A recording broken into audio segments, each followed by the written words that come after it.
From the Land-Grant University in Urbana-Champaign, Illinois, this is the Closing Market Report. It is the 22nd day of September 2025. It's the 40th anniversary of Farm Aid. That concert took place right here on this campus in 1985. We'll get into the Wayback Machine today, not to 1985. While I was at the concert, I was also a student at the time. We'll go back to 1993 instead and hear from the concert that was held in Ames, Iowa. You're likely to hear some common political notes that still infuse agriculture. We'll also today, of course, talk with Curt Kimmel from agmarket.net about the commodity markets and hear from Mark Russo at EverStream.ai about the agricultural weather forecast on this Monday edition of the Closing Market Report from Illinois Public Media. It is public radio for the farming world, online, on demand at WILLAG.org. Todd Gleason services are made available to WILL by University of Illinois Extension. December corn for the day settled at $4.21 3/4, down 2 1/4. The March at $4.38 3/4, 2 1/2 lower, and May corn at $4.48 1/2, down 2 1/2 cents. November soybeans $10.11, down 14 1/2 a bushel. January $10.30 1/2, 14 1/4 lower. And the March soybeans at $10.47, down 13 3/4.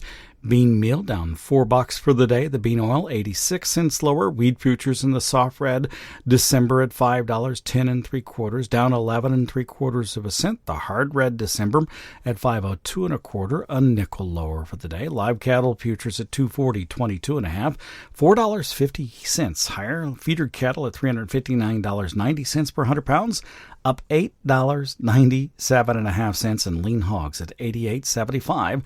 $1.12 1/2 higher. Crude oil at $62.31. That's 10 cents lower for the day. Diesel fuel at $2.28 6 around 700 lower. And the gasoline at $1.91 7 cents. That's just about unchanged on the afternoon. Here to talk about these numbers is Curt Kimmel.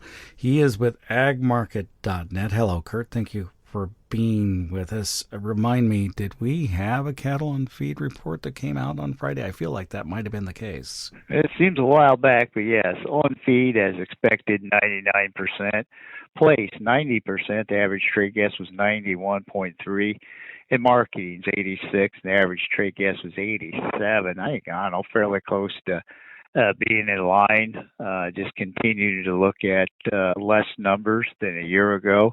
When you look at the monthly slaughter rate, we're seeing less coming to the plant to be processed, and so it was kind of in a situation where the beef market was looking at a seasonal downtrend as demand kind of slows in through here, but not so fast. We saw a little positive news here Friday. Then technically we've got some momentum to the upside. Then too, I'm not quite for sure if the news that along the Mexican-U.S. border, within 70 miles of the U.S. border, they are finding cases of the screwworm, which kind of indicates that they probably will not open the border anytime soon. There was ideas once we move into October, maybe there was a chance, but now maybe first of the year. So it's going to keep beef supplies tight, but then too, it's going to keep strong demand for corn to Mexico as these feeders and vats there need something to eat. And we did see a sale of 320,000 tons of corn to Mexico announced this morning, Todd. So that, you would have thought, Lou, it might have lifted the market. It was kind of steady through the overnight trade for corn and then followed soybeans lower. Tell me about how the trade ensued through the day and what happened with the bean market first. Well, for the first day of fall, I don't know if it's a sign of the trend to continue or maybe getting some of the news out of the way, but the bean market basically was looking at some follow-through from Trump and the Chinese premier not really coming up with anything concrete on agricultural product. It's more tick-tock, tick-tock. Well, the thing is, it is tick-tock, tick-tock for the grain market because we are missing out on some sales here as we move forward. The idea is they can meet to the side here on October 31st. I think it's going to be a trick. But anyway, as we move into next year, 2026, supposedly more solid get-together and commitments. But boy, all of a sudden you get into next year, we're looking at the southern hemisphere being the main supermarket for the soybean complex. So that, along with news that Argentina supported export tax on grains until October 31st, should accelerate some sales here as they want to bring in some revenue into their country. I would imagine a lot of the grain's already spoken for, since most of the world's it seems like most of the world's been going to that supermarket to buy some inventories. But when at the end of the day, man, corn down just 2 cents. It feels like a close higher, particularly with beans down 14, wheat down 10 to 11. I think the corn market is trying to find some solid footing. On corn, the 50% retracement back down to the low there is 411.5. We're at 21 3/4. So if we can't hold here, they might try to visit that. Soybeans, though, when you look at some retracement levels, 10, 12 1/4, 62% back down to the early September low. So we're kind of floating a flow of danger here, where beans might want to test the $10 benchmark. Well, the corn finishing above $4.20, as you said, felt a whole lot like a big win for it today. Tonight and tomorrow will be interesting to watch, and really it is about looking forward to the combines rolling, and that's going to happen fairly quickly in a big part of the Midwest. We'll know what's going on in Iowa. What have you heard as it's related to yields? Oh, it just continues to be highly variable. It just depends on your location. There's just a wide range. It's amazing. I thought guys tell me going down the road you see 30 bushel difference. I was visiting with a guy today, and he said there's 50 bushels difference between one end of the field to the next. So it's more of a situation where I think you look at the big picture. There's no record yields everywhere, so we're going to continue to be in an assumption that corn yield is going to come down on the next report. The thing is, on the beans, anything in the southern third of Illinois or southern half Illinois has received some rain in through here. So once they dry out, there's going to be a lot of beans come to town here. And for the northern part in through here, hopefully get a little moisture to add some moisture and get away from this 9% bean number on moisture. Are the farmers busy and concerned in the field, or are they still calling you about what they should do as it's related to grain and oilseeds that need to go across the scale? Today there was a little light volume, just the fact that my market's down. So the biggest thing was today on a producer conversation, if you're in a situation where you could have received Friday's price on some of these contracts going on, there was quite a few gals taking advantage of moving some grain and taking Friday's price.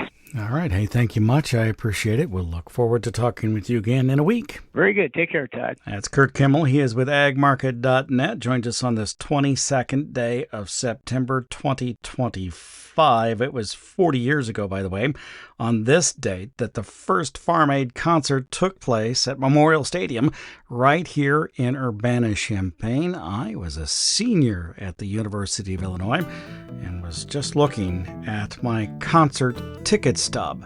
$17.50 for the Farm Aid concert. What a deal it seems like today.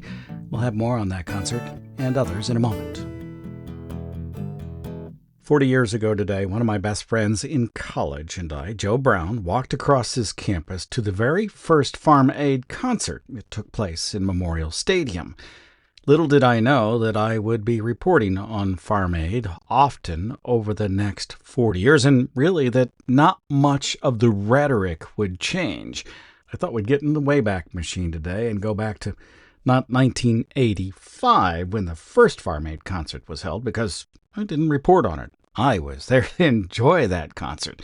However, I was in Indianapolis in the 1990s and in Ames, Iowa in 1993. The Clinton administration has been singled out by farm groups and entertainers attending last weekend's Farm Aid concert in Ames, Iowa. They say people voted for Bill Clinton because he represented change, and now, 3 months into his term, they say he is the status quo of agricultural policy. Last Saturday, entertainer Neil Young laid the politics as usual, blame squarely on the shoulders of the president. Farm aid is not an American tradition. It's a Band-Aid. We got to get rid of it.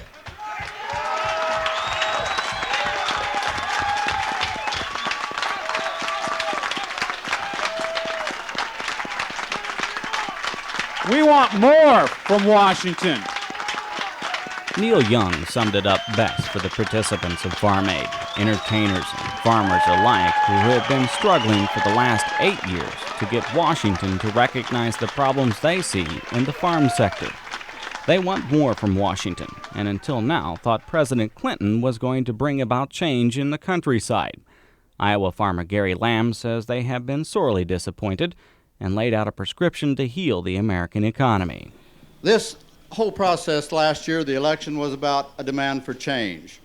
We're all hearing about how we need to encourage investment in America, how we need rural economic development, how we need to create jobs, how we need revenue enhancement, maybe without raising taxes, and how we need to lower the cost of the farm bill. One very simple thing would do all of those: raising commodity prices for America's farmers and ranchers in the marketplace. That would do it all. Lamb and Young and a dozen other participants filed into the press tent on the grounds of Iowa State University Cyclone Stadium Saturday morning like a jury ready to return a verdict on a man they just convicted. Seated in two tiers, entertainers like Neil Young and Willie Nelson espouse the political rhetoric of the farmers they have chosen to surround themselves with. More than a dozen participants speaking on behalf of American farmers, but representing the more activist segment of U.S. farm organizations. Groups like the American Agriculture Movement, the National Farmers Organization, and the National Family Farm Coalition. People like Jim Hightower, a member of the Populist Movement and former Texas Agriculture Commissioner. Hightower says the government's actions have forced farmers off their land by the thousands. The hell of it in this country is that our own government is the one supporting the farm depression and the farm crisis today. I think our problem up in Washington is we got too many 10-gallon hats sitting on half-pint heads up there, if you know what I mean. Other governments support their family farmers. Our government supports those who farm our family farmers. Talking about the processors and the shippers and the retailers. They hold down the prices that our farmers get and raise the prices that consumers have to pay. So we have the phenomenon of a consumer going in and spending this dollar bill and only this little quarter getting back to the family farmer. Hightower holds up an orange box for illustration to the network cameras from CBS, NBC, and CNN. It is a breakfast cereal. He says the price of a box of Wheaties has gone up 111% since 1981. The price of wheat has gone up 29%. He smiles as he tells the crowd of reporters and farmers the orange box costs more than what the farmer receives for his part of its contents. The box cost a dime. The wheat in the box, about 3 cents. The consumer pays $2.19 for a box of Wheaties. Hightower says the $10.5 million Farm Aid collected and distributed to financially strapped farmers in the last 8 years is a fine short-term solution, but the organization's long-term work is essential to the health of the farm community. Their effort, not just to do the hotlines, not just to do the crisis centers, as important as that is, but their long-term effort in policy development and grassroots organizing, building that coalition that Chuck was talking about between working people, between farmers, between environmentalists, between consumers, that develops a new farm policy that is for farmers, for consumers, for environmentalists, and for workers. You can't make butter without a churn. Ross Perot wish he'd said that, but he didn't. Farm Aid is the churn that's going to get us a new farm policy that works for people instead of conglomerates. Thank you very much. We will continue our efforts to effect policies which will make this vision a reality. Carolyn Muger is Farm Aid's executive director. Farm Aid is honored to be able to provide the sound and stage system for all Americans, really, for the growers and the eaters, to express their vision for a brighter future, a future based on thriving family farms and the communities and industries which they support. These farm groups, the American Agriculture Movement, the National Farmers Organization, and the National Family Farm Coalition, And entertainers like Neil Young and Willie Nelson want Washington to artificially support the prices farmers receive for their goods. They say it will make America a better place to live. If you make it profitable for the guy who want to get up early in the morning before daylight and milk cows and plow all day long and go to bed dead tired, if you make it profitable for him to do that, there are still some people in this country who will do it. There ain't many. There ain't many, because it's damn hard work, and I've done it, and playing the guitar is a heck of a lot easier. But I do admire and respect the man who works that hard for not only little money, but no money these days. He does it all year long, and at the end of the year he winds up in the hole. And this is not right. This is the first citizen. This is the family farmer who is the bottom rung on the economic ladder. If you screw this guy, you've hurt everybody above him, all the way up to General Motors. Other farm organizations disagree with Willie Nelson and the political rhetoric Farm Aid is playing for Washington. Groups like the nation's largest farm organization, the American Farm Bureau Federation, say, give us a level playing field, a free market without the distortions of artificially supported farm prices, and we will produce efficiently enough to stay in business. But the United Auto Workers' Chuck Gifford says it is not survival of the fittest that concerns Farm Aid.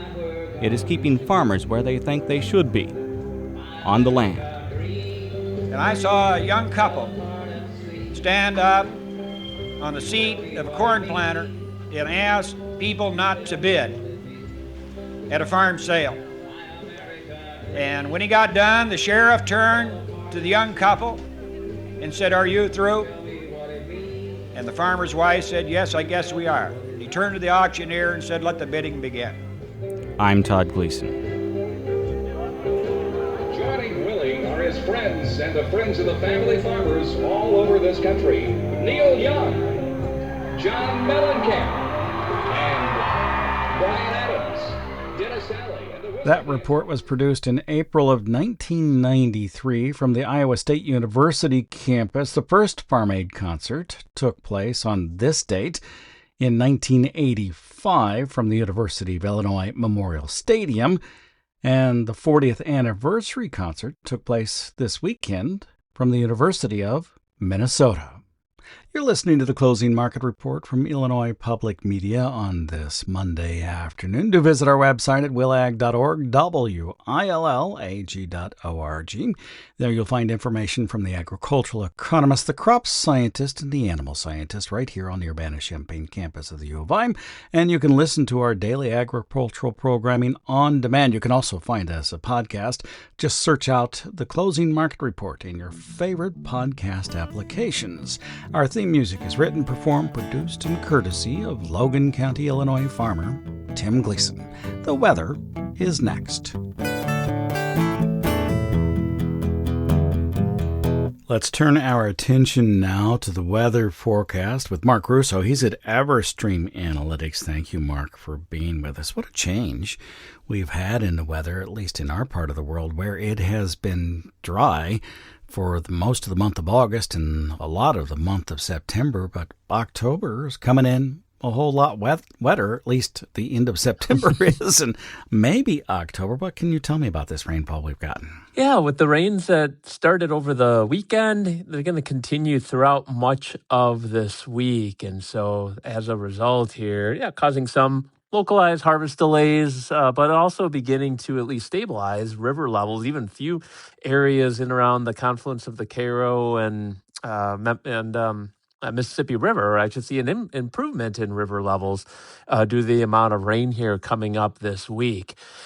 After that, though, it does look like a drier pattern will return to the Midwest. So as we approach October 1st and into the first week or so of October, it looks like this drier and continued warmer pattern is going to be in place. So this week's rains looks pretty short in duration versus a total pattern change that would last for weeks on end. Is that a drier pattern across the whole of the Corn Belt? It does look that way. Both Western Belt, Eastern Belt as well. It's pretty widespread. So that causes me to ask about the first frost freeze events. I want to say like October 12, maybe, the freeze event that comes in North Dakota. I can't remember whether that's the actual date or in that range. But dry weather can oftentimes leave the skies open at night, and if there's no wind, things can drop really quickly. Any concerns about cold weather coming into the Corn Belt? Not at this time, Todd. The pattern over the next 2 to even 3 weeks looks continued warmer than normal. And as a result, do not see any, early freeze threats, or even, as we get in early October, without a freeze, then that'll start to be, that's more of kind of a normal date, and that could push the first freeze here even later. Wow, so it looks like a good open harvest across the Corn Belt. Things should move quickly, and if people want to leave the corn out or the soybeans, they'll be able to let them dry down, though I think dry down's probably not going to be an issue for lots of places at this point. I suppose we should turn our attention to South America. What have you been watching there? Yeah, we've been watching a good start to the rainy season and ultimately planting season for soybeans across Mato Grosso. Just in the past week to 10 days, there's been an increase in rain activity, which is pretty timely for this point in the new season. Coming up, there's going to be some more rains in and around Mato Grosso here this week, further boosting soil moisture. However, it does look like drier weather will return to the region next week. At this time, we don't see that dryness being long in duration, but rather just being temporary. Only about like a week, maybe week and a half, but that looks about it. So, and if anything, with next week's drier weather, following this improvement in soil moisture, that could allow for some pretty rapid planting progress for soybeans next week. Do we have any concerns about La Nina or El Nino developing? I don't recall which one is in place. I think it's La Nina at this time. Yeah, we've seen the development of La Nina just now at very weak levels, and that's going to continue. Maybe we reach borderline weak to moderate levels coming up later in November and December. But for this fall here in the U.S. and for now the new growing season in South America, it's going to be influenced by La Nina. And that's something to watch here from a risk standpoint. It's Argentina and far southern Brazil that at times can have, dryness issues and heat issues during La Nina growing seasons. It's too early to put any specifics on, the heart of this season, but certainly that's going to be something important to watch in the coming months. Are those places set up well at this point with moisture for the beginning of the growing season as well? They are. We've seen improvement in rain activity and ultimately normal to even above normal soil moisture as it stands right now across much of Argentina and southern Brazil. So certainly no early moisture concerns. The question becomes later, if we do get into a drier and warmer mode, does that then really begin the process of depleting soil moisture to concerning levels? Thank you much. We'll talk with you again next week. You're welcome, Todd. That is Mark Russo. He is with EverStream Analytics. Joined us on this Monday edition of the Closing Market Report that came to you from Illinois Public Media. It is public radio for the farming world, online on demand at willag.org. For University of Illinois Extension, I'm Todd Gleason.